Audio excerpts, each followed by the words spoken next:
Bismillahirrahmanirrahim. Assalamualaikum warahmatullahi wabarakatuh. Alhamdulillahirabbil alamin.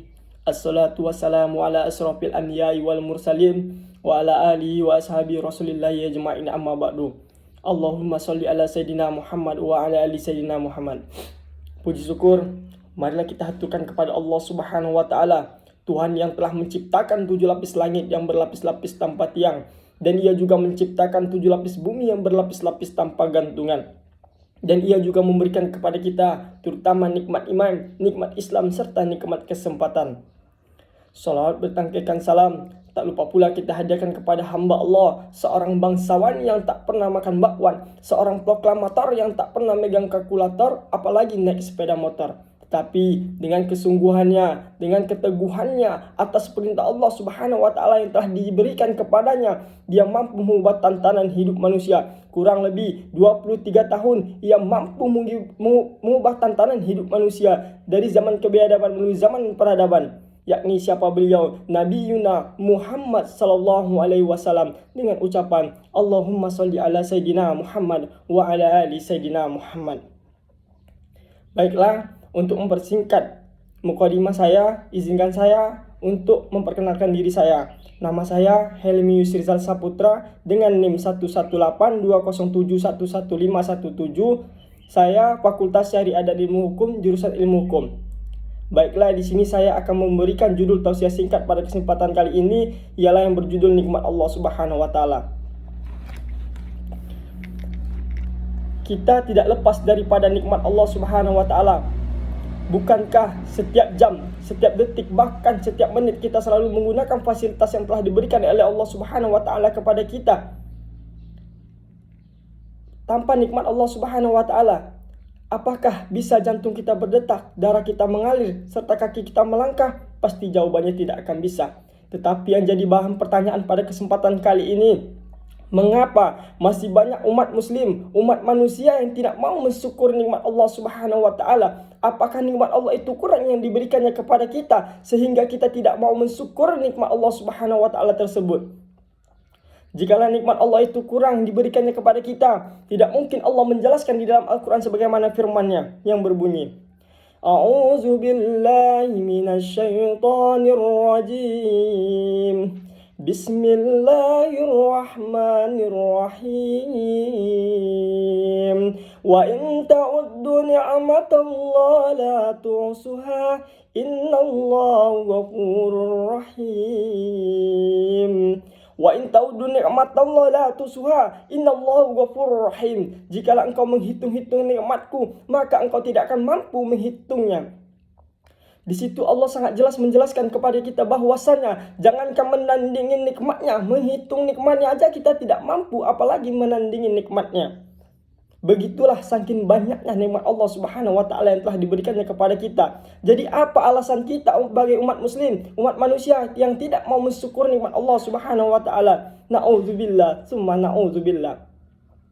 Allah sangat sayang kepada umat Nabi Muhammad SAW. Mungkin ada beberapa orang dari umat Nabi Muhammad berpikir bahwasanya nikmat Allah itu sedikit sehingga ia tidak mau mensyukur nikmat Allah Subhanahu wa taala.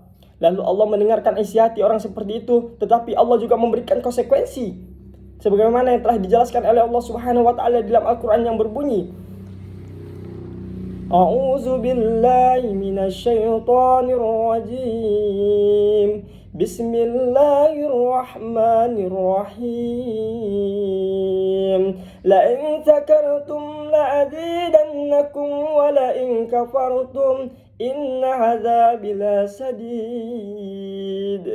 La in zakartum la azidannakum wa la in kafartum inna adzabi lasadid. Barang siapa yang mensyukur nikmatku, niscaya nikmat akan kutambah kepadanya. Tetapi barang siapa yang kufur terhadap nikmatku, tunggulah azabku sangatlah pedih.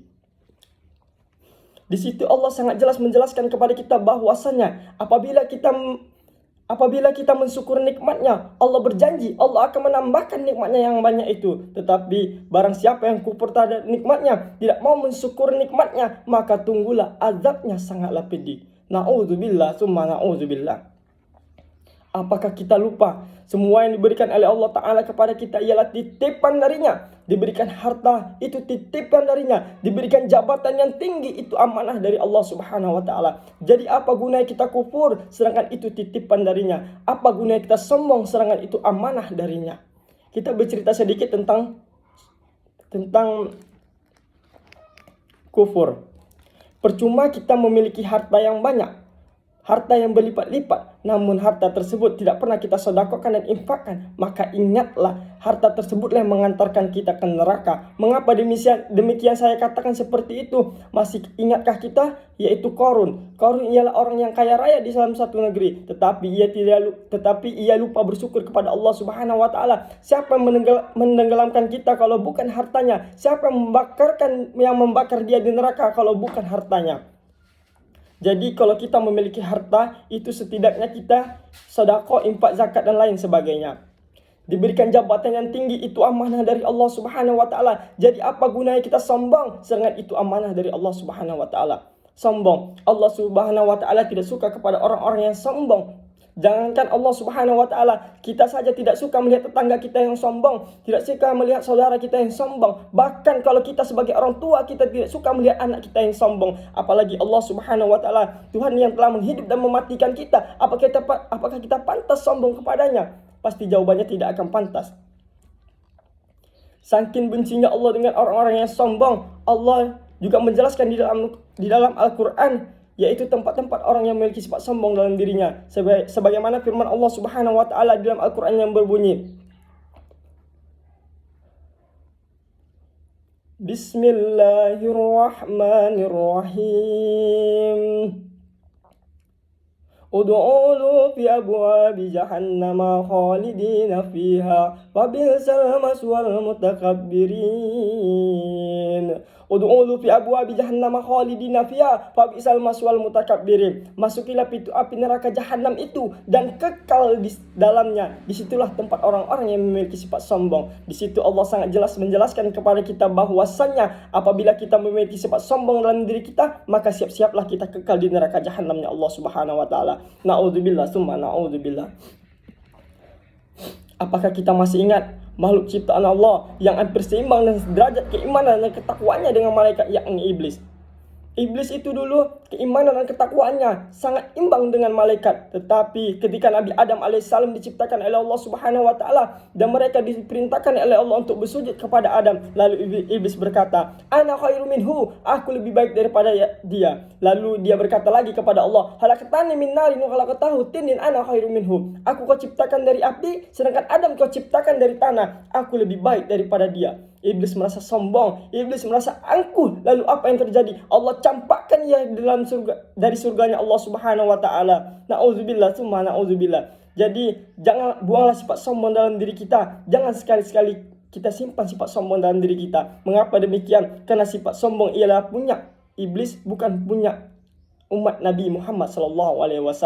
Nabi Muhammad SAW juga berpesan kepada kita, La yadkhulu jannah man kana fi qalbi dzarratin min kibrin.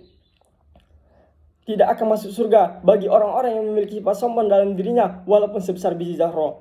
Mungkin hanya itu yang dapat saya sampaikan. Lebih dan kurang saya mohon maaf. Wabillahi taufiq wal hidayah. Wassalamualaikum warahmatullahi wabarakatuh.